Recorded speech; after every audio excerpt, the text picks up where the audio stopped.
Me voy al PRO, justamente, a ver a la presidenta del PRO, a hablar de toda la actualidad política, pero también le quiero preguntar de sus inicios, de su historia. Estamos frente a una de las grandes políticas de la República Argentina. No se pierda este mano a mano que ya comienza, con Patricia Bullrich. ¿Cómo era la política en los 70? ¿Cuáles eran los ideales que ustedes tenían en esos inicios de tu militancia, no? Bueno, era una política donde nosotros pensábamos que de la noche a la mañana el mundo cambiaba y que las personas eran buenas per se, y entonces estaban los buenos y los malos. Era como una especie de mirada muy ingenua, de pensar que, digamos, de alguna manera con lo que había sido la mirada clasista o marxista, aunque nosotros no éramos ni marxistas ni clasistas, estaba el hombre nuevo y estaba el viejo hombre que era el que generaba toda una mirada conservadora y no dejaba que la gente avanzase, ¿no? Una mirada, digamos, poco realista en relación a lo que son las relaciones sociales, la sociología de una sociedad, ¿no? Pero bueno, esta idea luego fue como pensando que el poder había que capturarlo de cualquier manera, y ahí creo que fue el gran tema, ¿no? El gran tema de debate, porque mientras la ideología fuese una ideología pacífica, normal, bueno, vos podés pensarlo. Ahora, cuando se piensa que la acción para llevar adelante eso es una acción violenta, ahí ya entras en un mundo complejo, ¿no? Y eso fue lo que terminó sucediendo y lo que terminó generando una crisis moral, política, de valores en la sociedad, ¿no? Donde la vida no valía, ¿no? Montoneros siempre se definió como una organización político-militar, ¿no es cierto? Es decir, nosotros utilizamos la violencia de abajo contra la violencia de arriba, es decir, la violencia justa, en defensa propia en última instancia. Y, digamos, había cierta inconsciencia de creer, bueno, tomo el poder y después veo qué hago, es decir, no el concepto de prepararse para alcanzar el poder y hacer los cambios que uno cree que tiene que llevar adelante. Claro, la sola idea de tomar el poder es como que mágicamente ya cambiaba todo. Claro, muy adolescente. Por el eso, hecho claro. de que hubiera gente buena, sí, ¿no? sí, que tomaba el poder, nuevo, ya está, claro. Ya estaba, ya todo se solucionaba, ¿no? Es decir, los problemas desaparecían. Era bastante naif en ese sentido, esa mirada, ¿no? Inclusive, digamos, todo el mundo, no solamente la Argentina, la militancia era armada. O sea, ustedes estaban con armas para discutir las ideas y eventualmente, si tenían que usarlas, las usaban. Sí, yo era de la JP, no llegué a esa instancia, pero sí, la idea era que a partir un poco de lo que fue todo el avance en América Latina, el movimiento tercermundista, había una idea de que la única manera de tomar el poder era mediante las armas, ¿no? La Iglesia siempre debe ser la misma, debe ser fiel, seguir fielmente las enseñanzas de Jesucristo, que vino a evangelizar a todos los hombres, pero que siempre se movió porque Él era pobre desde los pobres. Por lo tanto, la misión de la Iglesia debe ser anunciar a todos los hombres que son hijos de Dios, que tienen que luchar por su dignidad de seres humanos. Por lo tanto, acompañar al pueblo en la lucha por la liberación nacional e interpelar a los ricos, a los poderosos. Estabas en la JP. ¿Cómo siguió tu caminata política, tu camino político? Bueno, yo me fui de la Argentina en el 77, ya la situación era de vida o muerte, no había otra posibilidad, y bueno, estuve varios años fuera del país, y cuando, bueno, primero estuve presa. ¿Cuándo fue eso? Eso fue en el 75, todavía en el gobierno de Isabel, ¿no? Pintando la puerta de la Facultad de Filosofía y Letras, ¿no? Pero eso que es, digamos, que bueno, en la ese AAA momento, y bueno, porque estábamos bajo claro, estado de sitio. Claro. Había habido todo el movimiento en Tucumán, había aparecido una guerrilla casi rural en Tucumán, que eran los del ERP.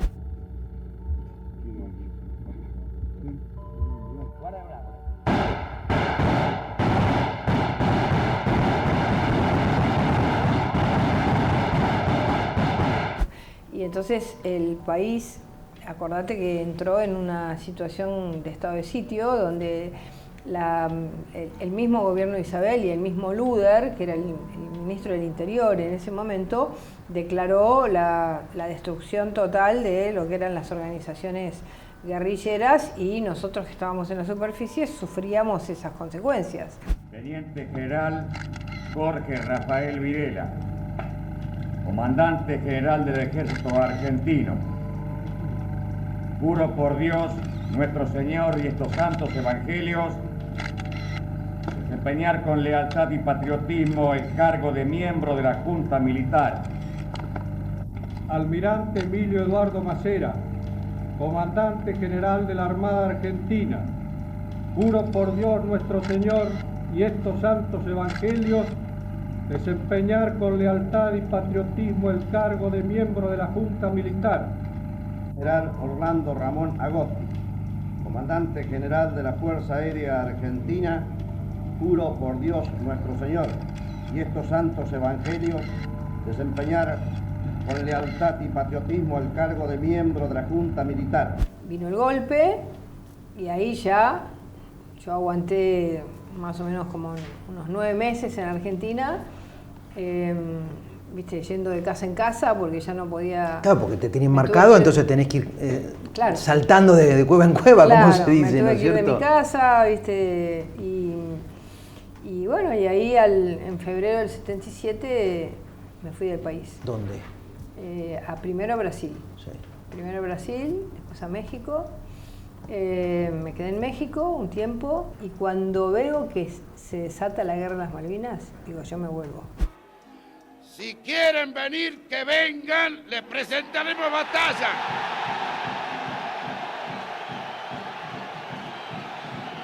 Y ahí te viniste. Yo me vuelvo porque, sí, me volví, me agarraron, me volvieron a meter presa.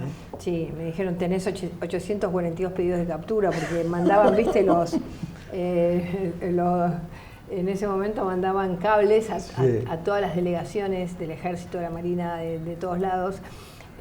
Y me volví porque estaba convencida que la guerra de las Malvinas terminaba con la dictadura. Tuve unas discusiones en Brasil con todos los argentinos terribles. Sí. Me decían, Y bueno, fue así, loca, digamos. estás loca, y yo me volví, Sí, me no agarraron, me sacaron del país de nuevo, y me volví a entrar. Sí, yo, viste, así, dije, yo vuelvo. Sí. Eso sigue, ¿no es cierto? Sí, eso es sí, persistente. sí, Eso es genético. Eso es genético, exactamente. Bueno, en el alfonsinismo, ¿cuál fue tu rol? Bueno, a ver, nosotros tuvimos primero un rol de acompañar al gobierno con las juventudes políticas, de ver qué cosas, digamos, planteaba el gobierno, hasta que me acuerdo que fue el momento en el que Alfonsín plantea de una manera muy fuerte, y yo creo que equivocado, que fue un gran error histórico de él cuando plantea la economía de guerra, ¿no? Tenemos que dar respuesta a requerimientos populares y al mismo tiempo tenemos que ordenar la economía y al mismo tiempo tenemos que crecer. Esto se llama, compatriotas, economía de guerra, y es bueno que todos vayamos sacando las conclusiones. Y él cuenta en sus libros que se desconcentró y dice que por eso largó esa frase tan fuerte, porque dice, había una chica ahí con el bombo, ¿viste? Porque estábamos todas las juventudes y la idea era una cosa de unidad nacional. Pero claro, cuando empezó tan duro Alfonsín, ¿viste? Nosotros de la juventud peronista empezamos a decir que más no se manifestaban. Claro, que no queríamos eso, No, y cada vez más no, fuerte, no. cada vez más fuerte. Entonces Alfonsín en sus libros cuenta, y después una vez personalmente me lo dijo, cómo me desconcentró ese día, que no me podía concentrar en mi discurso. Y cuenta en sus libros que, digamos, los gritos que yo planteaba, ¿viste? De, ¿qué es esto de economía de guerra? ¿A qué nos está llamando una economía de guerra cuando estamos en plena democracia, en otro momento? Y bueno, y la verdad que yo tuve una posición de una opositora a Alfonsín, pero no de una oposición de traba, no de una oposición como por ahí pasaba en ese momento, que le hacían 15 paros nacionales, 16 claro, no paros de, nacionales. digamos, a la No. CGT de Ubaldini, No, digamos, claro. no ese tipo de oposición. Era una oposición Ustedes se más manifestaban, política, claro, políticos, más se manifestaban en política. contra de esa economía de guerra, ¿no es cierto? Trabajábamos mucho con la Juventud Radical. Claro, Teníamos las Juventudes Políticas Argentinas, claro, está bien. que tuvo mucho protagonismo en el gobierno de Alfonsín. Bueno, eso fue, digamos, hasta que esa economía de guerra no funciona, fracasa económicamente Alfonsín, gana Carlos Menem. ¿Cuál es tu rol ahí? Bueno, yo, por supuesto que todavía seguía en el peronismo, lo voté a Carlos Menem. En la interna no estuve con Carlos Menem, pero ya me di cuenta que ganaba. ¿Te dabas cuenta? Estabas con Cafiero en ese momento, Sí, pero pero la fuerza que venía de La Rioja... Te dabas cuenta, sí. te dabas cuenta que ganaba. El gobierno del pueblo, por el pueblo y para el pueblo, no puede depender del mandato de un hombre, del capricho de un partido, de la imposición de un sector. Y en ese momento yo trabajaba en la Ciudad de Buenos Aires, en el peronismo de la Ciudad de Buenos Aires, había salido de la juventud, trabajaba en el peronismo de la Ciudad de Buenos Aires con Carlos Grosso. A Carlos Grosso lo eligen para ser intendente, porque todavía no se elegía de manera directa, y empiezo a ver cosas que no me gustan. Y agarré mi mochilita, me fui de la oficina de al lado de Grosso, me fui a mi casa, todo el mundo me dijo, estás loca, totalmente loca, ¿cómo te vas a ir? Estamos en el centro del poder. Yo dije, sí, pero No comparto. esto huele mal, no me gusta. Grosso termina cayendo como jefe, como intendente. Como intendente. Y cuando cae Grosso como intendente, el peronismo de Capital queda casi acéfalo. Y ahí fue Porque tu oportunidad. Estaban totalmente... Entonces ahí me llama Carlos Menem. Ah, mirá. Y me dice... Chiquita, venite para Vos, acá. vos la viste, me dice. Vos la viste. Vos la viste venir. Claro. Vos la viste venir. Dice, vos la viste venir. Dice, así que ahora te tenés que poner a trabajar. Bueno, me puse a trabajar, ya más en un esquema de recuperar al peronismo de la capital. Y la verdad que fue bueno porque, bueno, de ahí fui a una diputación nacional. Claro. Y fue la primera vez que fui diputada en el año 1993. Menem está entonces hasta el 99, 2000. Hasta el 99. ¿Cómo te llevas durante el menemismo? Yo tuve, digamos, yo compartía muchas de las cosas que se estaban haciendo, tenía acuerdos, tenía... La reforma del Estado, las privatizaciones. Tenía desacuerdos con, digamos, con cosas que yo me empecé a enterar siendo diputada, la corrupción que había. Y ahí en el año, digamos, 97, junto con Vélez, Argüello, decidimos irnos del peronismo. Lo mismo que olfateaste con Grosso, olfateaste con Carlos Menem. Bueno, porque yo fui... Y un par de años antes que Menem terminara, yo le discutí te esas retiraste. cosas, lo que estaba pasando, le conté lo que pasaba. La corrupción, le discutía la corrupción a Le Menem. conté lo que pasaba y me decía que no, que eso no era posible. No era posible. Y yo le conté que sí, que eso era así. Bueno, me empezaron a aislar en el bloque de diputados. Como siempre, te opones y listo. Aislar. Y bueno, y en el 97 nos fuimos. Ellos volvieron, Bien. Argüello y Vélez volvieron. Sí. Yo no volví nunca más. Yo dije, no me va. voy, ¿Qué hiciste ahí? No vuelvo nunca Ahí se acerca... más en mi vida. Listo. Ahí armé un partido. Sí. ¿Cómo se llamaba? Que se llamaba Unión por Todos, que Bien. lo tuve desde ese año, desde 1997 hasta el año 2018 que lo fusioné con el PRO. Bien, entonces, 97, muchos años. Muchísimos, indudablemente. Solo de Gana Capital. de la Rúa en el 2000, solo capital, Solo de solo que en la Capital. Ciudad de Buenos Aires, que es Sí. tu distrito, ¿no es cierto? Gana de la Rúa, Bueno, cuando gana de la... viene el periodo de la alianza, Antes digamos. de que gane de la Rúa, Sí. yo tenía mi partido en Capital. Y entonces el Frepaso quería llevarme a la alianza. Sí. Pero querían que yo vaya al Frepaso. Y yo dije, yo al Frepaso no voy. No me gustaba, me parecía muy estudiantina, ¿viste? No me gustaba. Dije, ahí no voy. Y yo quería entrar a la alianza, pero por otro lado. Entonces Enrique Olivera, que era el vicejefe que luego murió, lamentablemente hace muchos años, me invitó a conocerlo a De la Rúa y a integrar la alianza, pero no por el FREPASO, sino con mi propio partido. Bueno, ahí entré en la alianza y... Gana De la Rúa. Gana De la Rúa, sí. Yo, Fernando De la Rúa, juro por Dios nuestro Señor y estos santos evangelios, desempeñar con lealtad y patriotismo el cargo de presidente de la nación y observar y hacer observar fielmente la Constitución de la nación argentina. Si así no lo hiciere, Dios y la nación me lo demanden.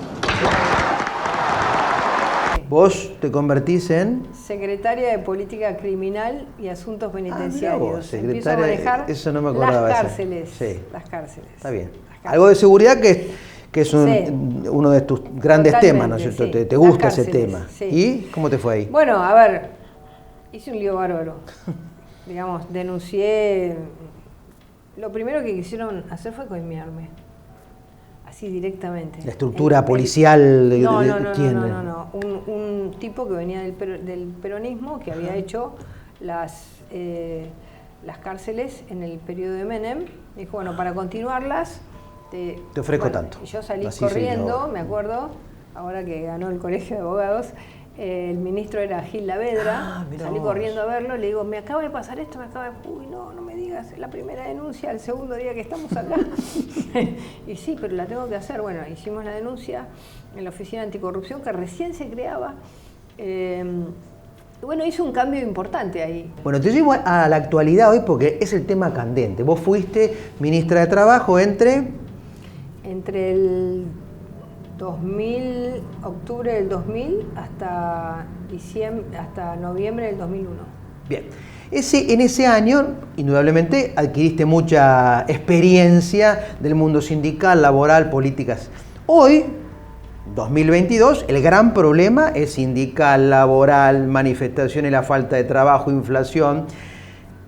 ¿Qué haces, digamos, con ese que es el gran problema argentino y por el cual no arrancamos y no podemos despegar? Bueno, yo creo que tenemos que animarnos a hacer un cambio muy fuerte. Tenemos que hacer un cambio de las estructuras sindicales, que sean más abiertas, más democráticas, que tengan control social, control de sus balances, control de los bienes de los funcionarios o de los sindicalistas. Creo que tenemos que animarnos a hacer una ley laboral más moderna, que tenga que ver con el trabajo de hoy y no leyes que tienen 70 años, que consideran el trabajo y una persona desde como que entraba a un trabajo a los 18 años y se jubilaba a los 65 en el mismo lugar. Hoy hay mucho más cambios en la vida laboral de una persona, hay cambios tecnológicos, hay cambios de trabajo, hay cambios de país. Entonces creo que tenemos que generar una gran modernización y facilitarle la vida a los que invierten y a los profesionales y a los trabajadores para poder tener juntar la oferta de trabajo con la demanda. Nosotros tenemos planes sociales que impiden que las personas busquen trabajo, es decir, les genera un miedo y entonces se quedan en el plan social, y empresas que no quieren dar trabajo porque tienen miedo, por las indemnizaciones, porque les llevan el capital, porque todo se judicializa. Entonces tenés que tener, yo creo que una diferenciación entre empresas de muy baja productividad y empresas de alta productividad.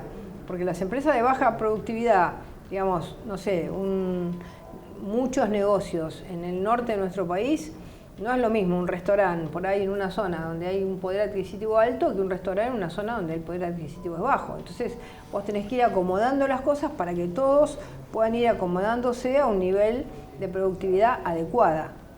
Vamos a la política, a la agenda actual. Elecciones 2023, Horacio, Mauricio, vos son los principales candidatos de la oposición. Bueno, en el oficialismo todavía no se sabe quiénes serán los candidatos, si Alberto irá a la reelección o no.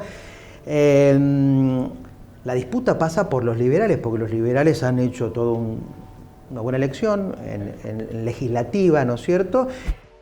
No vine acá para guiar corderos, vine para despertar leones y los leones están despertando. Y bueno, ven que las ideas liberales han prendido en la gente, como en los 90, supongo que también Menem en ese momento habrá visto que las ideas liberales prendían, y bueno, quieren ir por la presidencia. Pero se ha armado toda una disputa, los liberales adentro, afuera. ¿Cómo ves esa mirada? ¿Los liberales tienen que estar en Cambiemos? ¿No? ¿Con las ideas liberales se ganan? Mira, yo creo que Juntos por el Cambio tiene que estar en una verdadera modernización del país y tiene que ir a valores profundos de qué tipo de sociedad quiere, con libertad, con trabajo privado, tiene que definir bien el tipo de Estado que va a tener, porque hoy estamos financiando el Estado con la misma gente, que es con la inflación de los argentinos, que cada vez es más alta. Entonces no podemos seguir así, tenemos que cambiar, el cambio tiene que ser rotundo. Y una parte de ese cambio hoy lo expresa los partidos liberales. Entonces nosotros le tenemos que hablar a ese electorado. Pelearnos con ese electorado es una estupidez desde mi punto de vista. Y nosotros, si no, terminamos siendo conservadores, ¿viste? Estamos con miedo a que... ¿Quién nos roba los votos?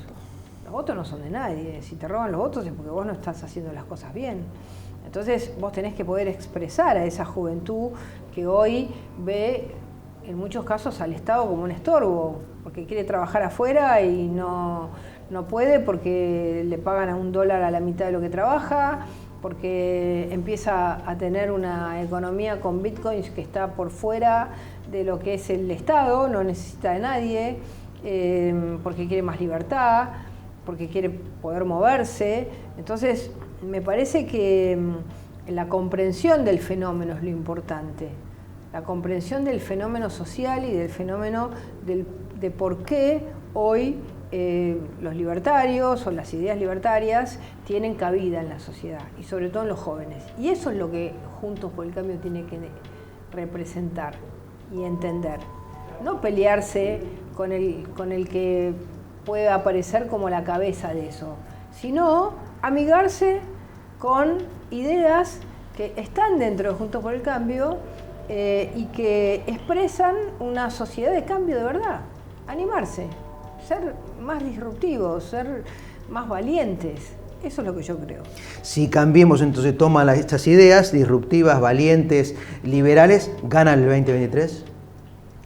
Bueno, viste que siempre en las elecciones hay que tenerles un poquito de miedo, ¿no?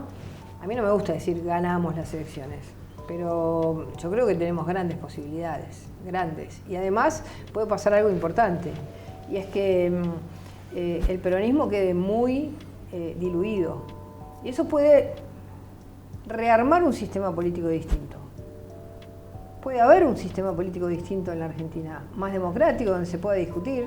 Por eso es que nosotros no nos tenemos que pelear con aquellos que han nacido, porque no tiene sentido. Digamos, es como cuando nació el PRO no lo querían dejar entrar, no le querían dejar dar cabida, y bueno, se la tuvo que armar a la fuerza. Y es así.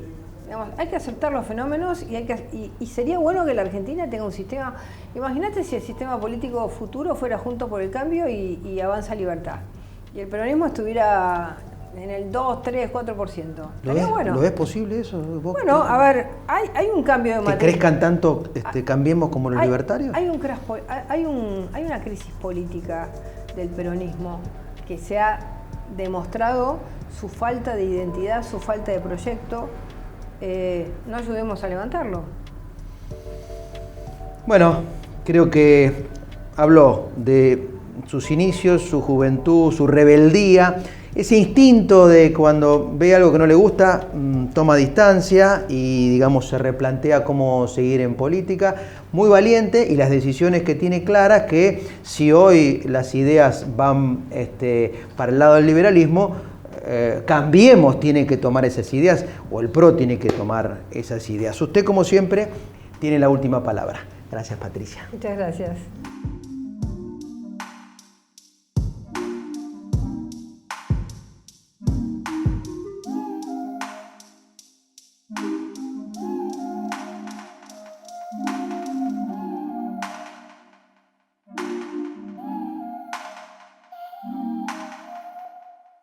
Argentina.